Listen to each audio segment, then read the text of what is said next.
All right, welcome everyone. This is Ann Dillard with Teen Talk Live tonight, and we are transforming the lives and the minds of teens and those who love them. Tonight, I have the honor of having our special guest, who is School Psychologist Ms. Nicole Thompson. Nicole, welcome. I'm glad you're able to join us tonight. Yes, thank you. Thanks for having me. Absolutely, absolutely. Thank you for taking time out your busy schedule to be here with us. So I'm so excited that we met, first of all.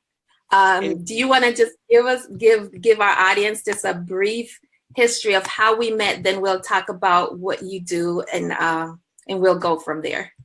Okay, so how we met, we're both part of members of the organization Black Therapists Rock, where we work to serve, I'm going to mess this mission statement all up, but we're a group of therapists who want to raise awareness and erase the stigma in underserved communities. There you go. So we met. You did better than I could ever have done. I can't totally mess this up. So, okay, good. So we, Ann and I met at a conference called Internal Family Systems. And it's basically like a mental health conference where the focus is on your parts, the part of you, instead of, I know I first heard of IFS, I thought it was a family as a whole, you know, brothers, sisters, whatever, but it's not. The family is the different parts of yourself and why you act the way you do, how to get to those parts that make you act the way you do.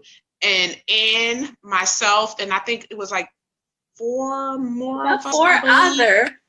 Yes, because we had yes, Amber, we had Charlie, Duran, and we had Reggie.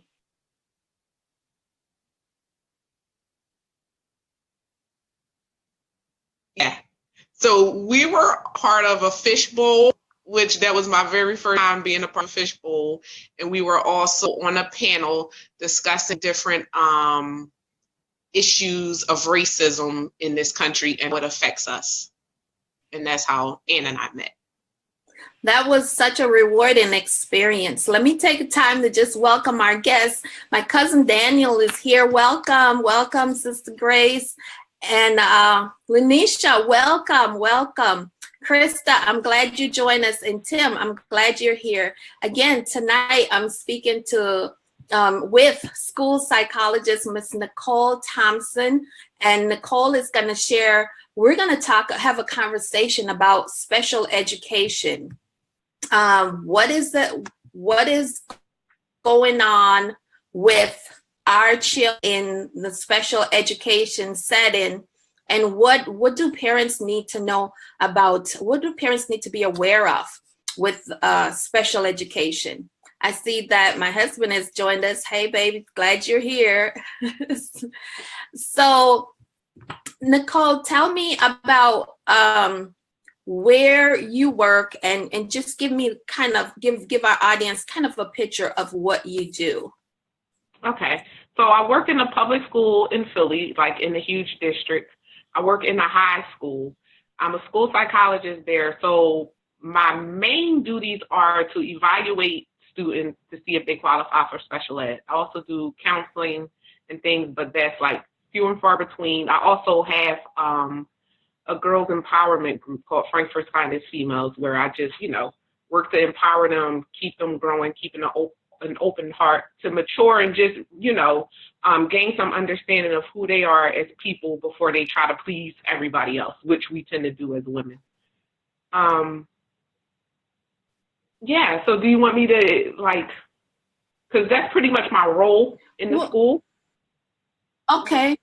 So what's your demographics? You're in Philly, and Janae just said, hey, Nicole, I'm in Philly as well. Okay, I can't see anything. Hey, and Janae. I think Janae has a teenage book also. She serves teens as well. So that's really cool. We'll make connection later. Okay. So, my demographics are, I would say maybe about, and this is just like a guess, about 80% Black, 20% Hispanic, or I should lower that number a little, about 75% Black, maybe 20% Hispanic, and then the other 5% are just like, some white, some Asian, some others, but it's a mostly Black demographic. And the socioeconomics is poor to maybe lower middle class. Okay. All right. So it seems like in that school district, is it a public school? Yes, it's a public school, and it's a huge district, I should say. And the population is about 1,100 students, and the special ed population within the school is close to 400. Wow, that's a large representation in the special ed population. Yes, that is 400. huge. And it is larger than what it should be, which is why I want to raise awareness about special education in our community in particular, because that number is not a good representative of our kids. And it's definitely some over-identification going on there. And we need to raise awareness about it and just educate parents and educate people in districts and just people in general, so they can know that, out of 1,100 kids, close to 400 of those should not be labeled as special ed. Right. I need somebody to do the math for me real quick to see what percentage, because that seems like a really high percentage. And if you have 80% of those students are African American, and 400 of them are in the special, 400 are in the special ed, it leads me to imagine that a majority of those students in special ed then are African American. Exactly. Wow. Let me say hello. Let me just shout out to a few more of our guests, and you all feel free to chime in and send some questions for our guest, school psychologist, Ms. Nicole Thompson. Hey, Kirsten, I'm glad you're here. Hey, Venus. Sister Sandy, I'm glad you're here. Sherry, I'm glad you're here too. And I bet you might see some of this in your school as well. So we're talking about the overrepresentation really of the Black students in the special ed program and what parents need to know. So tell me about your work. What is it that you do, and what is it that you really want to do? So I basically pretty much touched on it already. My main job right now is to evaluate students to see if they qualify for special ed, and then provide the proper programming that they need, the proper interventions that they need to be successful as students. What I really want to do is to consult with different school districts, teachers, administrators, to let them know that we are, and when I say we, I mean our Black students, our Black kids are overrepresented in the special ed population, and there needs to be something done programming wise so that won't be, because a lot of times our kids are determined to have a disability of some sorts only because we're not providing the proper programming and interventions that we need to provide. Because in other districts, let's just say suburban districts where they have money and where we're not so, a huge part of the population, they provide, interventions. They do a thing that they call RTII, meaning response to interventions. And it stops a lot of that, and we have those different systems in place so children won't require special education, because special education is like a last resort.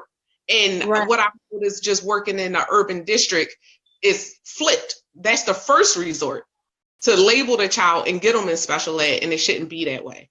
Right, right. And let me just tell you and share with my audience that I've worked in public schools for over 20 years. And for the last 4 years, I've served as a mental health therapist in the public schools. And I do see what you're talking about. And to me, in my opinion, or my assessment of the situation, is that it seems as if special education then becomes a holding tank for our young people. Exactly. And once it becomes the holding tank, we start to have kids doubt themselves, because we all know that labels are self-fulfilling most of the time. So if someone or adults your whole entire academic life are telling you that you're learning disabled, you're going to start to believe that. And you're going to start to believe that you can't learn like the other so-called normal kids. It really does do something to your confidence, and it gives you a complex. I've had many students come and say, well, I have an IEP, I'm dumb. And I'm like, no, you're not dumb.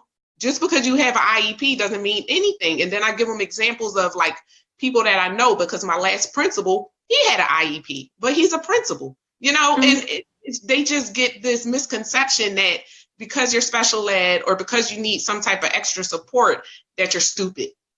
Right. So for the people in our audience, the lay members in our audience who don't really understand our language, what is the IEP and how does it serve the students who have that? Okay, so an IEP is an individualized education plan. And what it does is it basically serves the student for their needs, for their strengths and weaknesses. A lot of times I've observed that an IEP is not so individualized. It's more like a one size fits all, which totally shouldn't be the case. And it's also usually when you think more is better, it really is better. But in the case of IEPs, it's not. Because whenever you get an IEP, you want to have it serve the student directly. So let's just give an example. If the student has like a math disability, they only need services in math. They can be general education for all their other subjects. They could even be in general education for math, but just need some extra supports or some work that's actually remediated on their level. So I definitely want to take that misconception away, because a lot of times we think, oh, they have an IEP, let's just give them everything. And that's where we start to mess up, because then that's when we put them in the easier level classes and all, and they start to believe that they're dumb and they can't live up to their fullest potential. Right. And my experience has been when we put the kids in the easier level classes, that's when we see a lot of behaviors. Right. Because they're like, I don't belong in this class. It's too easy. Why are they teaching me like, and I hate to use this word, but this is the word that the students use. They're treating me like I'm retarded. I know this stuff, miss. Like, can you take me out of the class? So exactly. Right. And so I'm just going to take a pause and acknowledge some of our guests, and just there's a couple of we have a couple of comments from Janae. So Bolo is here. Thank you for joining. And if any one of you have students in special education programs, feel free to drop your questions or your comments in here. Michelle, thanks for joining. Gina, thanks for joining. So I'm going to invite you all to just like and share this so other people can get this information. Now, Janae says, when I worked in schools, I noticed many teachers aren't equipped with knowledge around emotional health. I do feel children are over-identified as a result of teachers not knowing how to manage youth.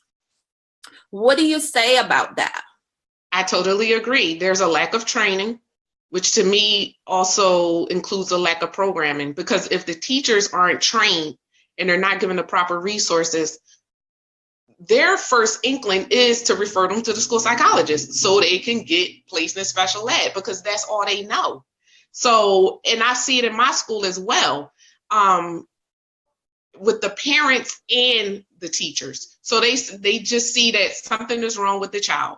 And instead of thinking like, okay, something is wrong, let's give them a little extra support or try something different, seating them in a different place or whatever the case may be, they jump straight to, hey, this student needs an IEP, or hey, my kid needs an IEP. not realizing that there's like a million steps that you should take before you even think about the child for the IEP.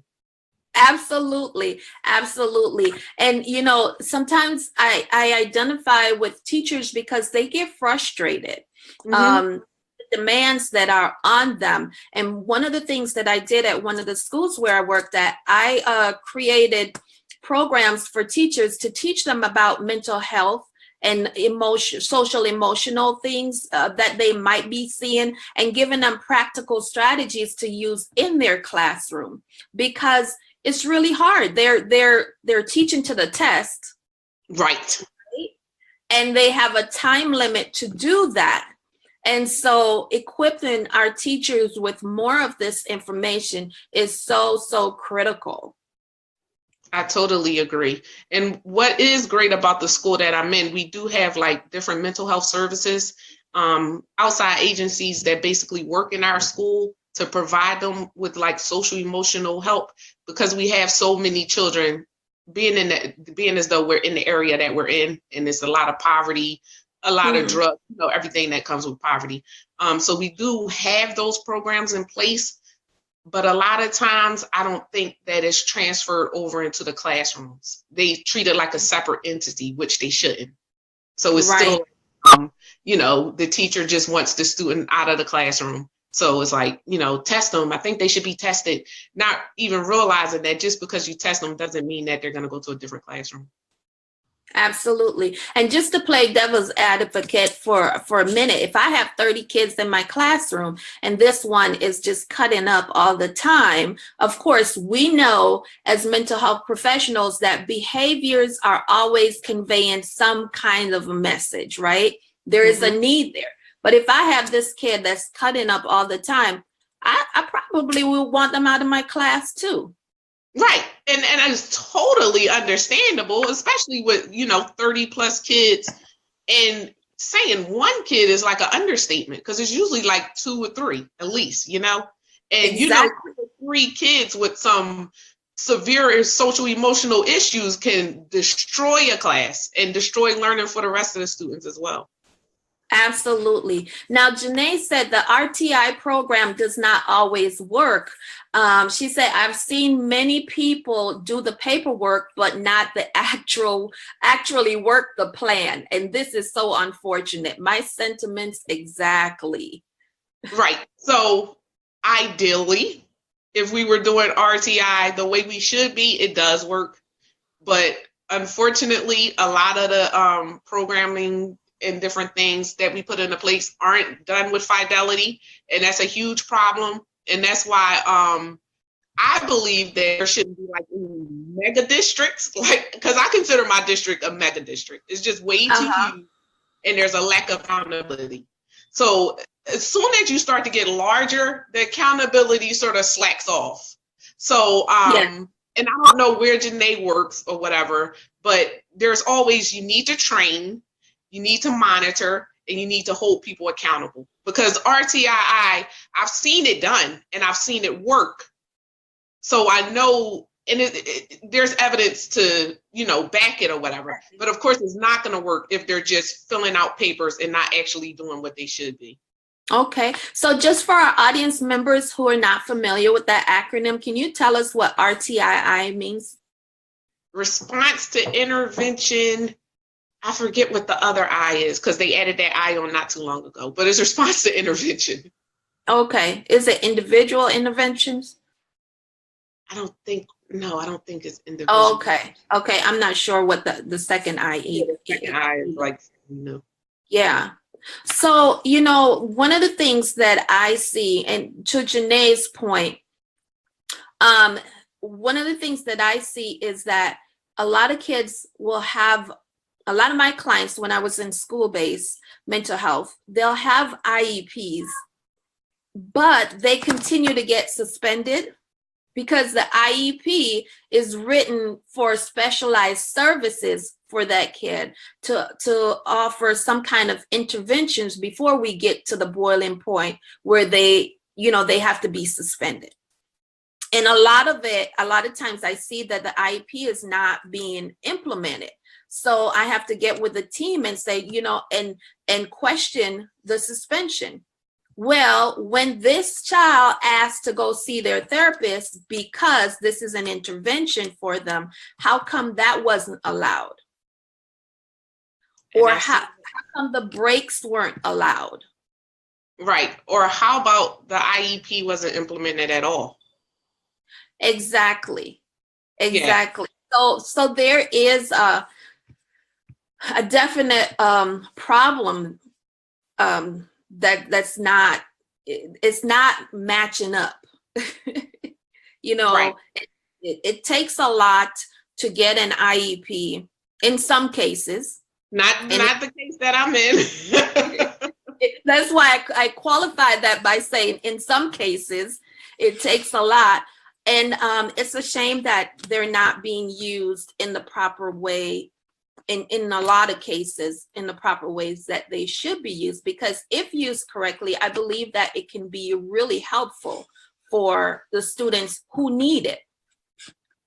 Right. If used correctly, it would benefit the 20% that should require it. Nowhere near the percentage that is in my school, because with RTI, 80% should receive regular instruction and get it.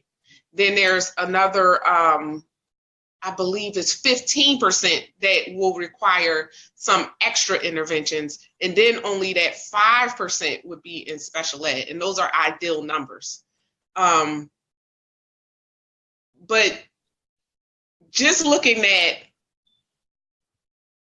how the classrooms are set up is not conducive to RTI. And I believe from what I've seen, it's just like a lack of resources, a lack of training, and a lack of support. Because even if you give all the training in the world, if you're not supporting the teachers, or if you're not, giving them smaller classes, it's still not really going to work as much as it should. Right. So, yeah. Yeah. Janae said there's a disconnect in our schools and our children are suffering. And I so agree with that. Big time. And I also think it just requires everyone to be educated about it. Definitely on the parents' end, because they need to be educated about what special ed is, how it works, and how they should be able to advocate for their child. Because I'm speaking as myself as a parent, and just foreign parents in general, your child way better than anybody. You know your child's strengths, you know your child's weaknesses. So if you have a school telling you something that your child is not, you should question it. And I'll give a perfect example. My youngest son, he's 6 years old. He was in preschool for 2 years, and then he went to kindergarten, right? So the first 2 years, he was, a regular student. Didn't get in any trouble, nothing. He got in kindergarten. I was getting calls every day from this teacher. Wow. The teacher was calling me mid-tantrum. And I'm like, one, what are you calling me when I'm at work? And I actually had to tell her this. Why are you calling me when I'm at work and I'm not at school? Where is your climate support? Where are the people to actually help you calm him down? So a long story short, it came to the point where the counselor at his school called me, and I never tell the teachers or whatever what I do, because it's just none of their business. So after speaking to the counselor, I realized that I had to pull the school psychologist card, because she was talking to me like I didn't know anything. So she was telling me, oh, we need to set a meeting. We need to meet with the SEL, and the SEL is the special ed liaison, which is the department head for the special education department. Mm-hmm. So the first thing I said is, why do we need to meet with the SEL? Oh, because we need to get him evaluated. I said, no, you do not. What did you try with him? Exactly. When I say she went straight there, and after I said, I'm a school psychologist in the district, what interventions did you try with him so far? That's when she started backtracking and everything. And that's when I had to tell her the interventions to put in place for my son. But my whole point of saying this is, if I wasn't educated in special ed, I would have went right along met with the SEL, had them test my son and label him for something that he's not. Because now he's in first grade and he's fine again. It was the teacher. Because I went up, I spoke to the principal and everything. I explained to her he's never had problems before. Soon as the meeting started, she said, you know what, we're going to try a different class. I think he needs a different teacher. They know who their weak teachers are. But guess what? They're not going to say anything if the parents don't say anything. And if the parents don't know what to ask or what to advocate for, they're going to continue to get over on them. It's sad, but it's true. That's so true. That's so true. And just want to stop for a second and shout out to the new guests who are joining us. And if you're on the replay, just hashtag replay and let us know your comments also. Sabra, thanks for being here. Robin, I'm so glad you joined us. And Lanisha said, I've seen the REI done and I've seen it work. And she said many times the ball get dropped if the teachers are not proactive. I agree. I definitely agree. Mm-hmm. So Nicole, there is a disconnect. And I don't think that parents are getting enough information or are being informed, because a lot of times in my case, what I saw was that parents who got tired of being called all the time, they just wanted to stop. Yeah. And they don't necessarily know that there are other options, and you need to document the interventions that you've done so far before you get to the IEP process, which is, and I'm not against IEPs, not when it's done in a proper way for kids who do need it and need that additional support. Right? I'm not against that, but it seems like there is a disconnect, and there's something that needs to be done to educate our parents. Another huge thing that I was seeing, we have a lot of grandparents who are taking the primary parenting role, and if the school says it, then that must be law. That must be what's right. And so how do we backtrack, for lack of a better word, and how do we empower our parents and educate them and let them know of some of the rights that they have and how they can advocate for themselves and their children? So like I said earlier, just don't accept anything. If you know that your child is one way at home, and you know his strengths, you know where he's weak. And I'm not saying that children act the same exact way in school and home, because sometimes it's different. But if it's like totally way far to the left and you're like, no, I don't think, my child acts this way, have them show you some data. Show me the dates and times when he acted like this. Show me what provoked him. Show me just history. Because if it's like an ongoing thing, there definitely should be some interventions. But in the case of my son, I knew he wasn't acting like that in the past. And there were no changes in the home environment. It just didn't make sense at all. And I knew something wasn't right. So I guess if you just have that feeling like something isn't right here, you should definitely question. And if you're not getting the answers that you want from the teacher, you go to the counselor. If you're not getting it there, you go to the assistant principal. You go up the chain of command and you ask questions every single step of the way. And if it does get to the child getting an actual IEP, ask for procedural safeguards. Ask some other questions that you have, because they have to answer them. And if they don't answer them in the way that you think it should be answered, then get an advocate.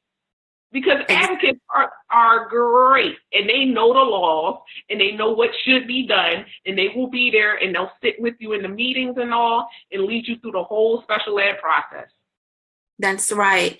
And Lanisha said the information comes from having the RTI meeting with the parents. And Lanisha, to your comment, a lot of times I see parents sit in those meetings and do not understand a word of what's being said.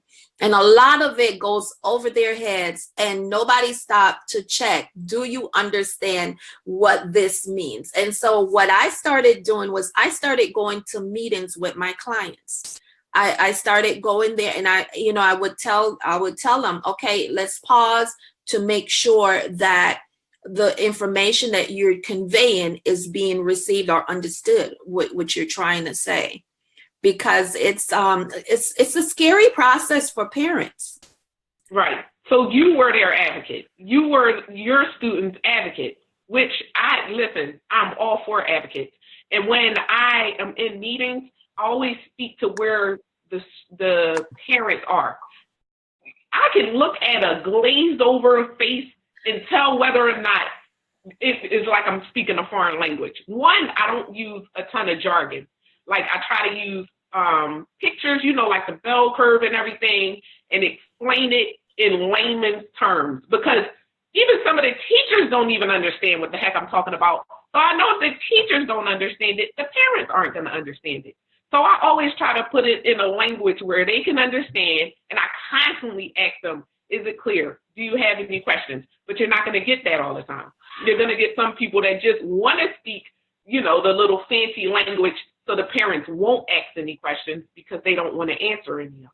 And if you feel uncomfortable and you feel like, I don't even know what to ask, then you're not going to ask any questions. Right.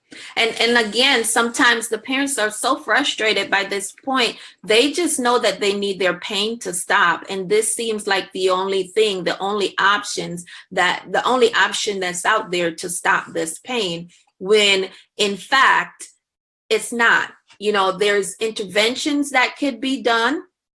There are, the RTI meetings. There are so many different things that should be required, observations that can be done, right? The ABC analysis, antecedent behavior, and what's the other one? Consequence. Mm-hmm. And people can behavior assessment, the functional behavior assessment. Yes. The positive behavior support plan. So, once you figure out the function of the behavior, then you need to provide a plan to reinforce a positive behavior and replace the negative one. But then there's also and I'm going to use ADHD for an example, attention deficit hyperactivity disorder. Just because your child has ADHD doesn't mean that they need an IEP. They could qualify for other services, with it being under the IDEA 504 right. plan.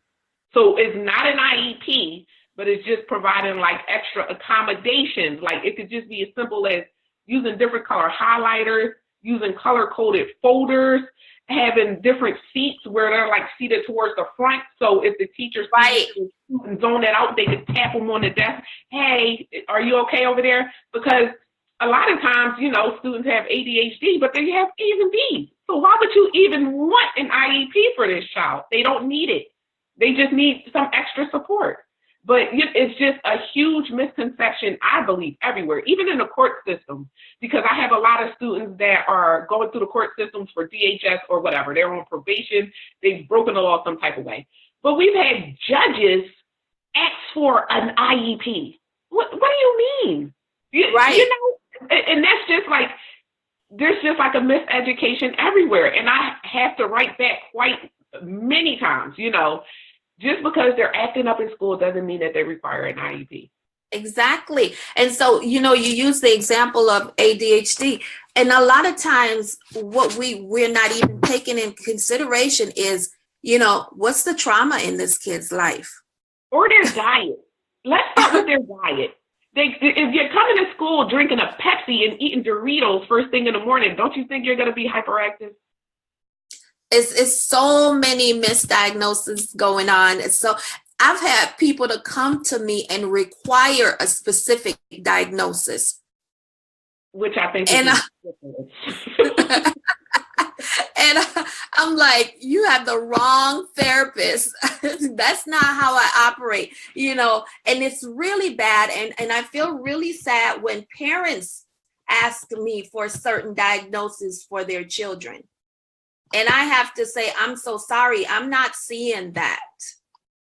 Right. And it's because they're just going off of what they've been told. That's all that is. There's always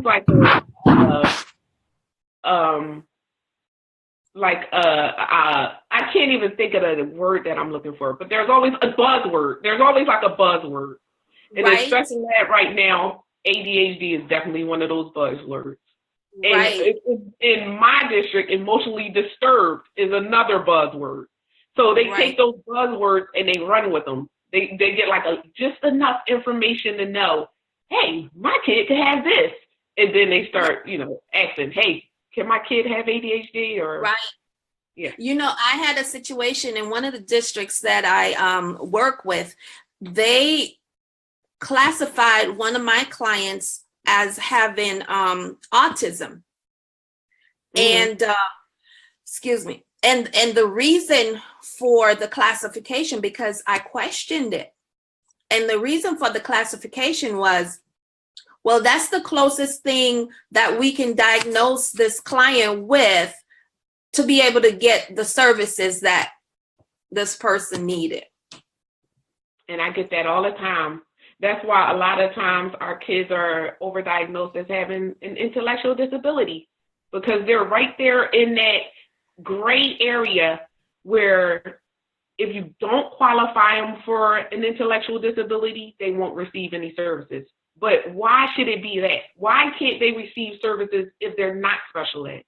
And that's where the RTI comes into place, because if they're doing that with fidelity, every single one of the children will be receiving services on the level that they're on, and they wouldn't require a diagnosis, which in many districts outside of the big urban cities, they are receiving those programs.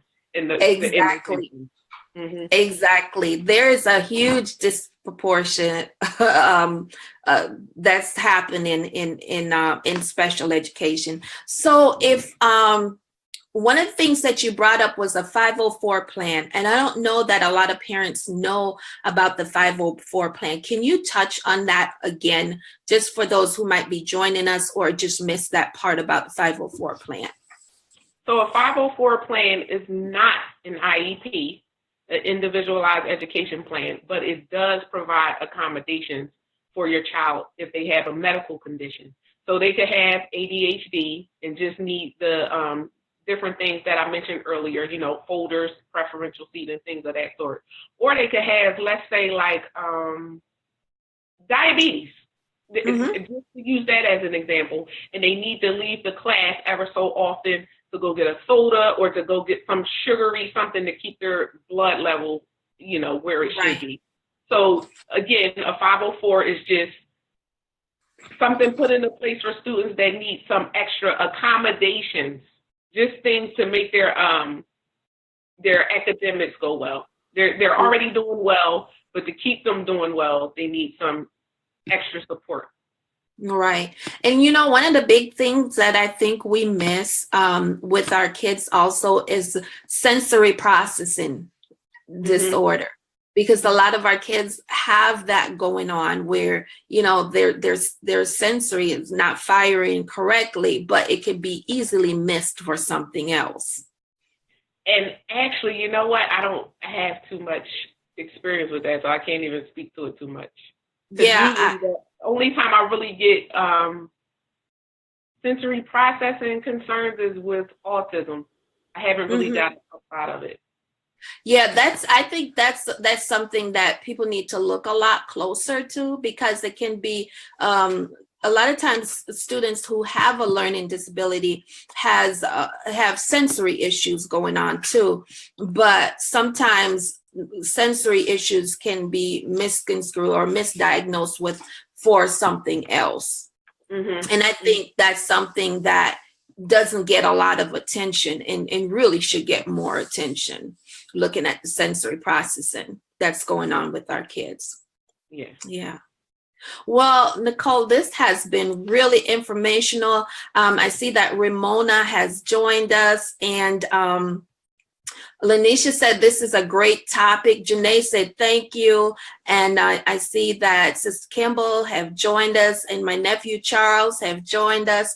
And so I'm so grateful that you took the time to come and speak to this, because everyone needs to be aware, educated, informed about what's going on, and to know that, especially parents, know that they have power. Yes, they have way more power than what they think they do. And just, I want to mention this before we get off. Special education is fluent, right? A lot of people think of it as a parking lot. Once you get in it, you're in it for the rest of your academic career. You have to stay in these little small classes. That's just not the case anymore. I know it was like that way back when, many, many years ago.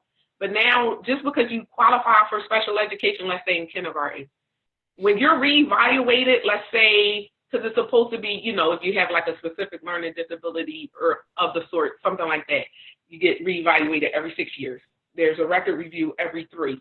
So if at that 3rd or 6th year, you think your child doesn't need to be in special ed anymore, you let the case manager, you let the teacher know, hey, I think my kid has made enough progress that we dismiss them. And it's as simple as the psychologist reevaluating, retesting, and seeing if they can dismiss. I've dismissed students in the past.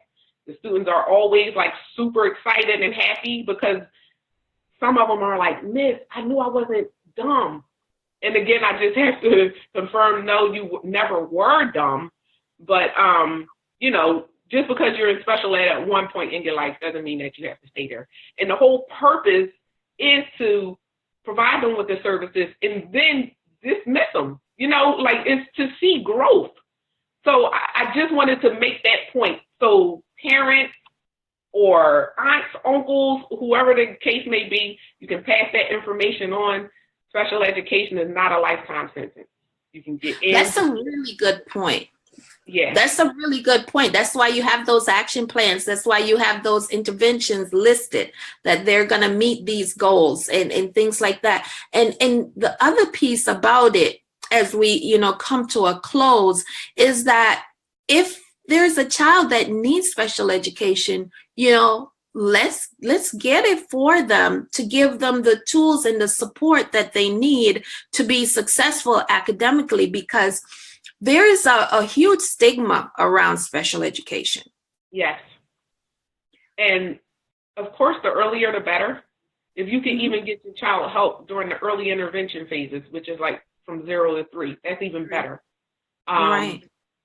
And I totally believe in IEPs and special education, but only when it's done correctly. I don't believe in the misuse of it and the abuse of it. I'm 100% against it that way. Yeah. And it, you know, it just causes so many brown and black kids to be labeled as something that they're not. And I know, just thinking about Les Brown, he was labeled as intellectually disabled. Like, is he really? If that's intellectually disabled, hey, could I do that? You know, Les Brown is brilliant. But it's just the fact that, you know, even back then, there probably weren't the proper services and all, and he was probably just, you know, over-identified.